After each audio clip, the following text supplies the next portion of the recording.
वहीं दूसरी तरफ विहान ने जैसे ही क्रिया को देखा, वो भी एक पल के लिए ठिठक गया। 1 सेकंड, बस 1 सेकंड, लेकिन वो कुछ समझ पाता उससे पहले ही उसके कानों में एक आवाज़ पड़ी। ओ मिस क्रिया, तुम्हें वो फूल उस इंसान को देना था और घुटनों पर बैठकर प्रपोज करना था। ये आवाज़ उसी ग्रुप में से आई थी। फिर वही जहरीली आवाज़ गूंजी। अब अगर तुमने उसे प्रपोज नहीं किया तो अब उस इंसान को किस करो, नहीं तो तुम्हारे साथ अच्छा नहीं होगा। ये आवाज़ सोनिया की थी। क्रिया पहले ही विहान को देखकर कांप रही थी और सोनिया की आवाज़ सुनते ही उसका डर और गहरा हो गया। फिर भी वो धीरे धीरे उस ग्रुप की तरफ बढ़ी। उसकी नज़र जमीन पर पड़े अपने बैग पर पड़ी। वो झुकी, बैग उठाया और वहां से जाने लगी। तभी एक लड़के ने उसका हाथ पकड़ लिया। तुम्हें सुनाई नहीं दिया? उसने घूरते हुए कहा। मेरी दोस्त ने क्या कहा था? उसी पल विहान कॉलेज गेट पर ही खड़ा था।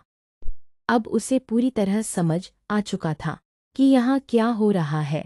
वो जैसे ही गेट के अंदर बढ़ा, हर नज़र उसकी तरफ मुड़ गई। अब तक वो बाहर था, इसलिए किसी ने ध्यान नहीं दिया था, लेकिन जैसे ही उसने कॉलेज के अंदर कदम रखा, पूरा कॉलेज चुप हो गया। उसके चेहरे पर काला मास्क था, पर उसकी मौजूदगी ही काफ़ी थी। उसका ऑरा ऐसा था कि लड़कियां ही नहीं, लड़के भी उसे देखने से खुद को रोक नहीं पाए। पूरे कॉलेज की नज़रें उसी पर थीं और तभी विहान की नज़र उस लड़के पर पड़ी जिसने क्रिया का हाथ पकड़ा हुआ था। उसकी नीली आंखें एकदम से गुस्से से लाल हो गईं। वो उसी दिशा में बढ़ा। सब देख रहे थे कि विहान सीधा उसी ओर जा रहा है। कुछ लोगों को लगा शायद उस लड़की ने किसी बड़े घर के लड़के को नाराज कर दिया है, क्योंकि वो लड़की उसका रास्ता रोक के उसे पर्पस कर। लेकिन अगले ही पल विहान उस जगह पहुंचा।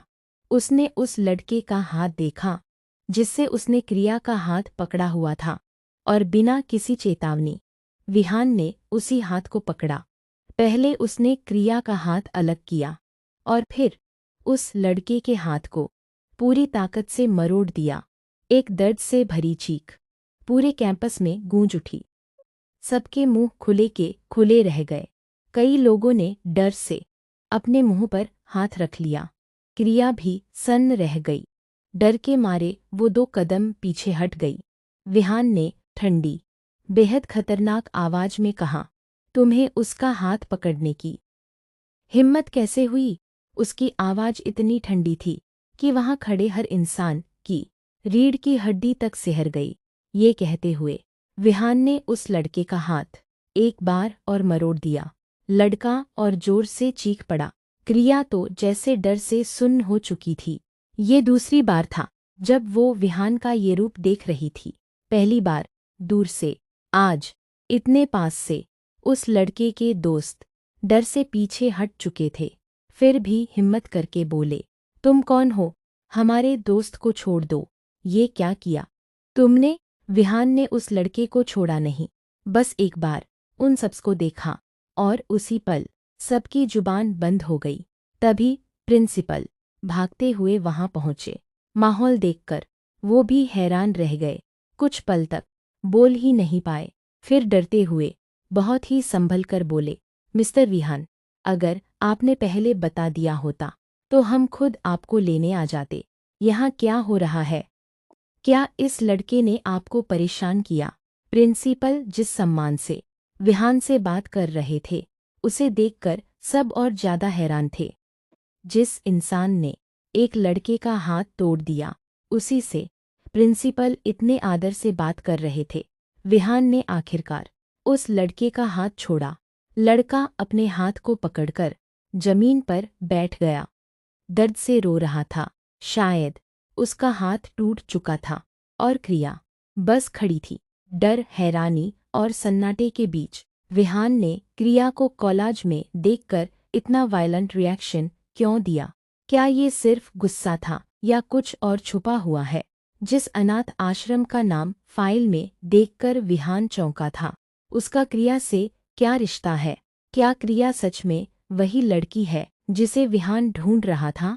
क्रिया का डर अब किस तरफ जाएगा, विहान से दूर भागने की ओर या उसकी सच्चाई जानने की ओर। सोनिया और उसके ग्रुप का अब क्या होगा? क्या विहान उन्हें सिर्फ चेतावनी देगा या कुछ ऐसा करेगा जिसे पूरा कॉलेज याद रखेगा? क्रिया का आई लव यू क्या उसकी जिंदगी बदल देगा? क्या क्रिया और विहान का सामना यहीं खत्म होगा या अब शुरू होगा? है एवरीवन, क्या आप में से किसी को बेएल मतलब बॉय लव स्टोरी पसंद है? क्या मैं इसमें एक कैरेक्टर क्या रखूं वैसा जिसमें एक लड़का दूसरे लड़के से प्यार करता हो? अगर आप में से कोई कहे तो मैं एक कैरेक्टर रखूं, ऐसा प्लीज कमेंट कर बताना। ओके।